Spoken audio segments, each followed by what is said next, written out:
What's up, everybody? Welcome back to the Post-Gazette Pirates YouTube channel. Noah Hiles coming to you for another Pirates mailbag, where I answer all of your questions on all things related to this city's ball club.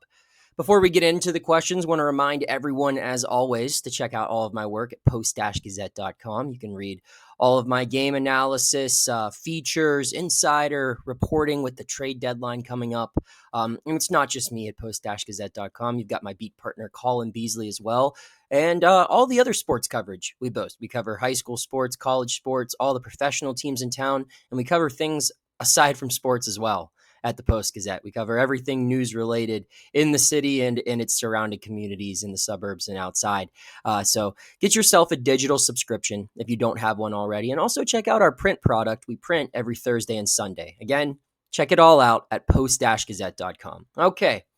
Time for another mailbag. Got a lot of really good questions for this one. This might be a longer one. I know some of you viewers love the longer ones. This could be one of those. So we'll start off here with Brad, who wants to know, what are the Pirates doing to bring the All-Star game back to Pittsburgh for 2027 or 2028? I know it's only been 20 years since the last game, but the stadium is still the best in the league. I would think baseball would want to showcase this or showcase Skenes in his home team ballpark and Cruz in the home run derby in his home ballpark. All right, so Brad, I've got bad news. I don't think the All-Star game is returning to Pittsburgh that early. I think it's going to be in the next 10 years. I think it's probably on the back end of that time frame, and here's why. This was actually discussed Tuesday during Rob Manfred's availability, Major League Baseball Commissioner Rob Manfred's availability with the BBWAA, Baseball Writers Association of America. It was on Tuesday at a brunch. I was there. I was lucky enough to be a part of it. He was asked just about from a whole bunch of reporters from different cities, and the way he explained it was All-Star game locations typically come down to two factors. One, is it a new ballpark? And two, is it when's the last time you've had one? So you look at the list, there are 10 teams that have had a longer wait than the Pirates for a new ballpark or for an All-Star game. On that list includes the Rays and includes the Athletics. They're both currently playing at minor league stadiums, and there's a whole bunch of confusion or even skepticism connected to the future of their new homes. So I don't anticipate either of those teams getting a All-Star game in the next decade. I think the White Sox are also on that list of teams ahead of the Pirates. They last hosted in 2003, but their stadium is bad, probably among the worst in Major League Baseball. In the surrounding area, just there isn't much to do around whatever that park's called now. Is it Guaranteed Rate Field? I forget what it's called, but it's a bad ballpark. So I don't think that those three teams will be getting one. But on the flip side, there are some teams that have waited much longer than the Pirates who have great ballparks or are located in awesome cities that will likely get the All-Star games ahead of the Pirates. So headlining that list is the Chicago Cubs. There hasn't been an All-Star game at Wrigley Field since 1990. I think that's insane. In my opinion, I've been to, I think, 25 of the 30 ballparks. Wrigley's the best. I know PNC Park is beautiful. I'm not here to argue with anyone on that front, but I mean, Wrigley Field is baseball. And the fact that we've gone 35 years without an All-Star game there, I think is nuts. In Chicago, the city of Chicago itself hasn't had an All-Star game since 2003. So Chicago, I think, deserves an All-Star game, and Wrigley Field, having gone since 1990, is just too long. I think they're owed one coming up here. Behind them, I mean, the Boston Red Sox really deserve one. They haven't hosted since 1999. So it's been a long wait for them. Again, iconic venue, great sports city. So those are two cities that I think are probably higher on the list than Pittsburgh. Two other cities that are probably ahead of the Pirates as well, or two other teams, I should say, ahead of the Pirates as well. The Orioles, who haven't hosted since 1993, and that's an incredible ballpark as well. And the Toronto Blue Jays. There hasn't been an All-Star game in Toronto since 1991. So those are four really good baseball towns. I wouldn't say the Rogers Center is in the same tier of a venue as Camden Yards, Fenway Park, and Wrigley Field. But I think all 4 of those places probably get the All-Star game before the Pirates. But then after those 4, I think the Pirates are in the mix. I would put them in the same category or their same chances as the Tigers and the Astros. I believe those 2 teams hosted before the All-Star game was in Pittsburgh in 2006. I think it was Detroit in 2005 and Houston in 2004. So I would think all 3 of those teams are probably next in line after that first tier, being the Cubs, Red Sox, Blue Jays, and Orioles. And then also you have the A's. Whenever their stadium gets done, I'm sure if it does get built in Vegas, I think they're going to want to host it. I mean, that's typically how it goes, right? The new stadiums typically get to host. And the same could be said if the Rays ever get a new stadium. And that's actually why some of the names that we just listed, some of the stadiums that we just listed, why they haven't been able to host in a long time. That's why Wrigley Field hasn't had an All-Star game since 1990, because if you look in the early 2000s, late 90s, early 2000s, like half the league opened a new ballpark.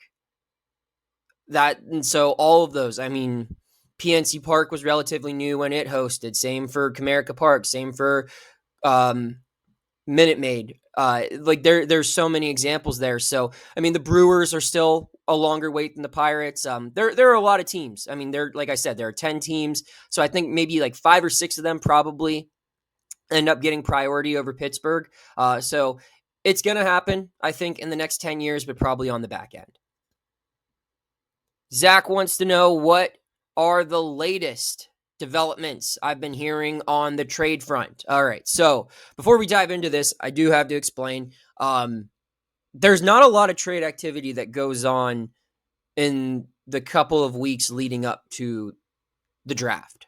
From my understanding, I mean, the Pirates really locked it down after the series in Seattle, which would have been 4th of July weekend. So after that, everyone really came into town and they were finalizing their draft prep, and that was the focus heading into All-Star week, was the Major League Draft. Now that the draft's over, we see they have been back on the trade market. They just traded Adam Frazier Wednesday to the Royals. So things are about to start back up again. The latest from what I have heard is this. I heard over the weekend that some updates on Mitch Keller. It's been the Cubs were the first team reportedly connected to Keller. That started back in mid-June. What I've been told is that Keller is not the Cubs' top priority, that they have other starters that they're interested ahead of him. So I don't know who that would be. I guess maybe like Sandy Alcantara would be like a guess, but I don't know entirely who that would be. But so I was told, yes, that the Cubs are interested in Keller, but he's not their primary target. However, the Mets are very interested in Mitch Keller, and they might be the front runner to get him right now. I've also recently learned that the Yankees are in on Keller. Now, to the extent of their interest, I am unaware.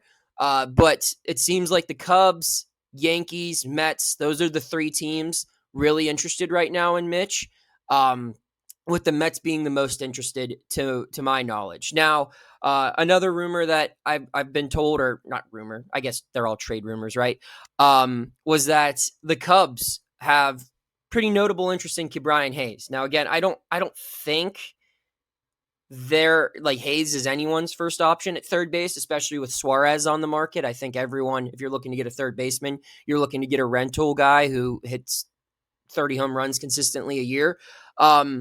But yeah, the Cubs have continued to look into Ke'Bryan Hayes. So those are the 2 big rumors. Hopefully going to learn more on that front later this week as things continue to heat up.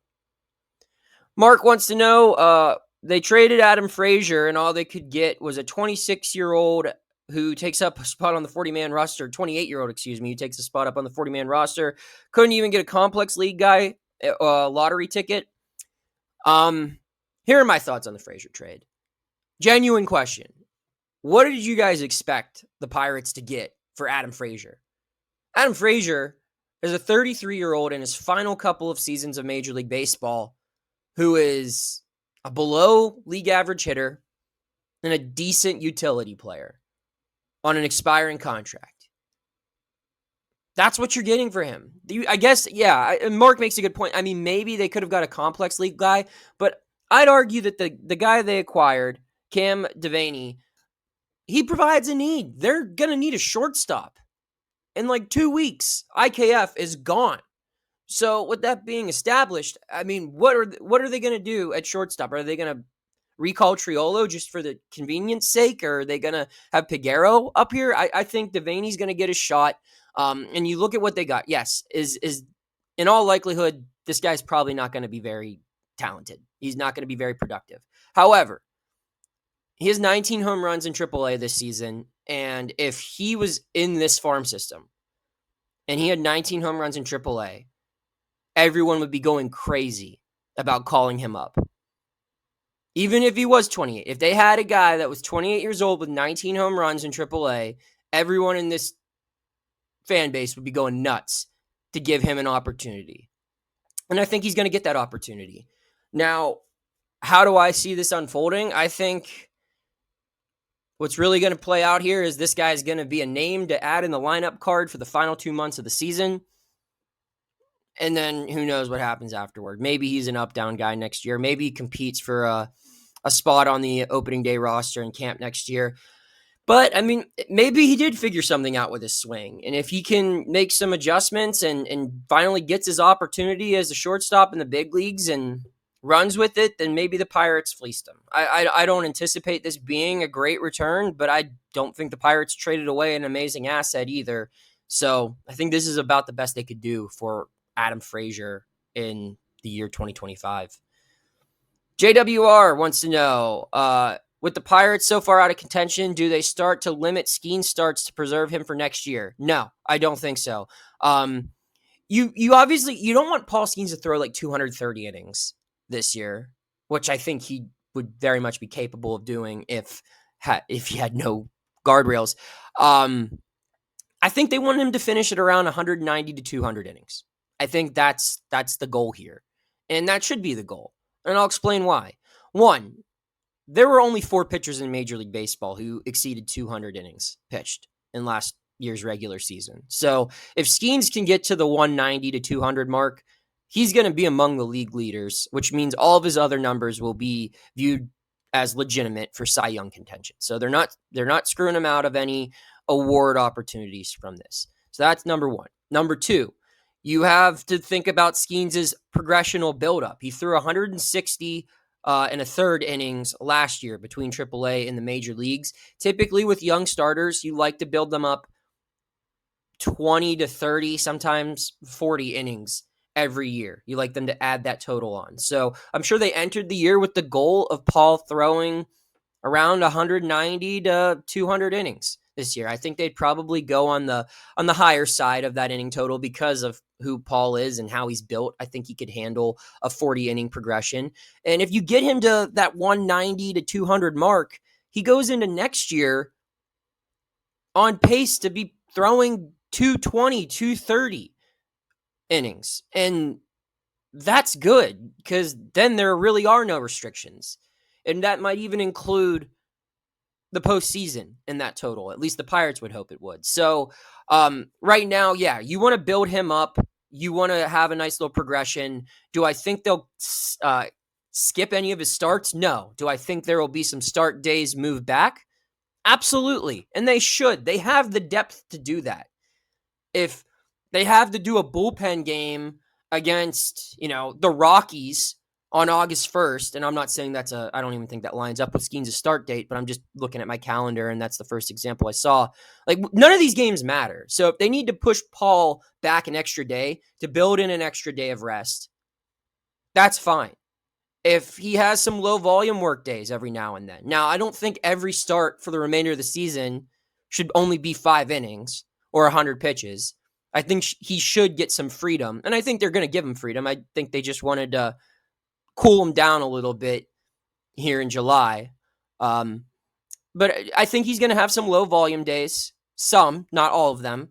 And I think he's going to have some start dates pushed back a day or two with a rest day, an off day in between. They're going to use that to their advantage, and they might do a bullpen game And why wouldn't they? They have a ton of young pitching. I mean, their bullpen is throwing the ball well, and they have a really good list of options to come up for a spot start if needed in AAA. So that's how I see it all unfolding. Berger wants to know, based on recent comments from Manfred and Tony Clark, it sounds like Major League Baseball and the MLBPA are more divided than ever. Do you think Major League Baseball will insist on a salary cap for the next CBA, similar to the other pro leagues? And if so, what are the chances we lose an entire season? All right.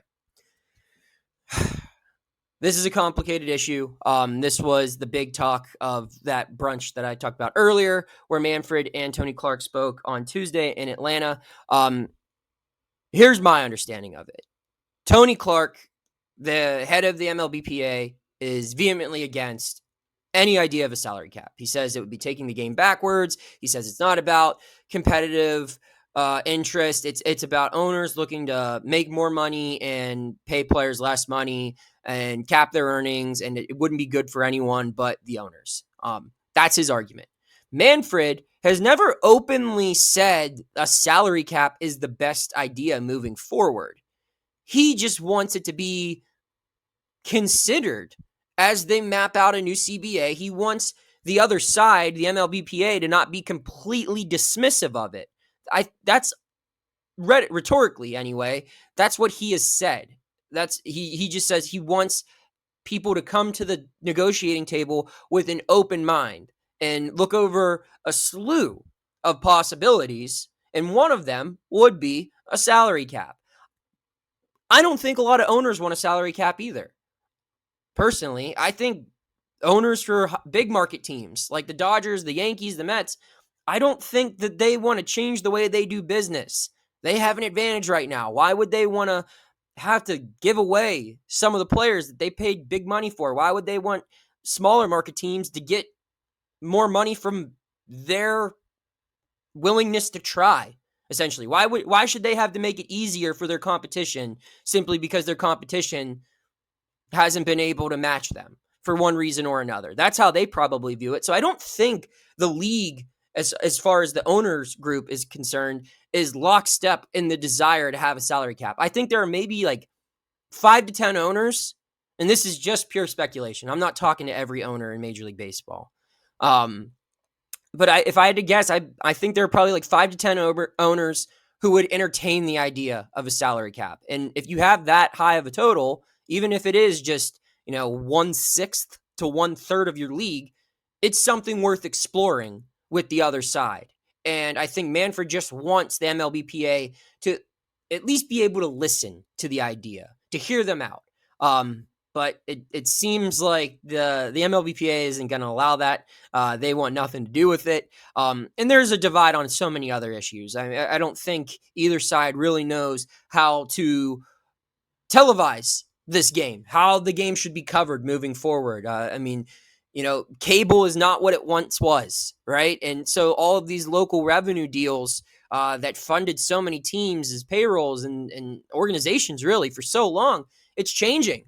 So they've got to figure out how to get the most out of their media rights. And there's so many different issues that creates this divide that I do believe is going to lead to a lockout. Both sides all but suggested that was going to be the case on Tuesday.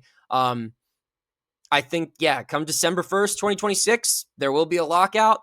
How long will it go? It's hard to speculate. I would I would hope that both parties would be willing to make a compromise for the sake of the game.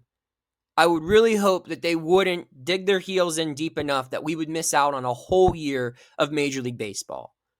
Because sure, if that's what it takes for one side to win or a cap or to stay the same or whatever you want, I guess that's what it takes. But at the end of the day, this is for the fans. This is for the fans. Those are the people who pay tickets to watch you, pay money to watch you on TV, pay money to read our writing. It's all about the fans. And if you take a whole year of baseball away from them, I don't see that being productive. I hope they view that the same way. I do think some games will be eaten into, like some part of the schedule. I don't expect it to be a full season in 2027, but I hope we get at least a significant chunk of it. I really do. I hope we get a postseason. I hope we get an All-Star game. I hope we get all those things. Because baseball rules. It would suck that if we missed out on a whole year of it. It'd be horrible. I was 9 years old when the NHL skipped a whole season. And, I didn't remember a ton of it. I was just getting into sports at the time, really. But, and I guess you could argue it made the league better after it happened. But I don't think in today's world where you're fighting with so much for attention, it's not like it is in 2004 where there are only so many channels on the television. There are only so many things that entertain you. Our attention spans were a lot longer in 2004. It just was. Things like TikTok and Twitter and YouTube, it makes it a lot harder for all of us to pay attention to something. And if you go a whole year without Major League Baseball in our current society, I don't know what's going to happen to the sport moving forward. I don't think it would be in the best interest of anyone. So I hope that they recognize that. I'm not entirely sure they do. So that's my thoughts on that. I've got a couple more questions to answer. Before I get into them, got to hear from our sponsor, Greenewalt Roofing. Hey, Pittsburgh. When you think of great roofs, you think Greenewalt Roofing Company. With over 20 years experience, Greenewalt knows your roof is your home's first line of defense from rain, wind, snow, and ice. That's why Greenewalt Roofing's standard for perfection is so important. You can trust that their team of experienced installers will treat your property like it's their own. When it comes to roof replacements, Greenewalt Roofing is Pittsburgh's only choice. Visit greenewaltroofing.com today or call 412-314-8882 to schedule your free estimate. PA contractor number 36262. All right, big thanks to Greenewalt Roofing as always. Final two questions. First one comes from David. What do you think a package of Henry Davis and Jack Suwinski would bring in a trade? Would a team think that they could unlock their potential when the Pirates couldn't? Feels like a change of scenery would be best for the players and the Pirates. They don't get consistent playing time here anyway. I don't think you should give up on Henry Davis. Now, Jack, yeah, I feel like this is the end here. Unless he really turns it on in these final 2 months, then he's worth keeping around. But, I mean, it's getting to a point where there's been more bad than good with Jack Suwinski, and which is a shame because I thought there was potential for him to be a big part of something here in Pittsburgh. Henry Davis, on the other hand, I mean, Henry Davis has gotten better, and Henry Davis still has a lot of work to do. And I don't think Henry Davis is ever going to be the player that some of us believed he could be when he was drafted first overall. But if Henry Davis can simply be a league average hitter, which he's not, but isn't crazy far away from being, his defense is good enough where there's value in Henry Davis. Like, if anything else, you keep Henry Davis because he's Paul Skenes' catcher. And Paul Skenes is important to the Pittsburgh Pirates. So if you have Henry Davis as your backup catcher, that's fine. I think there's enough value in him and his relationship with Skenes to keep him around just for that. Defensively, he's the best catcher in their organization. I just think he's the best catcher in the organization, period. I mean, Joey Bart has been really bad offensively this year.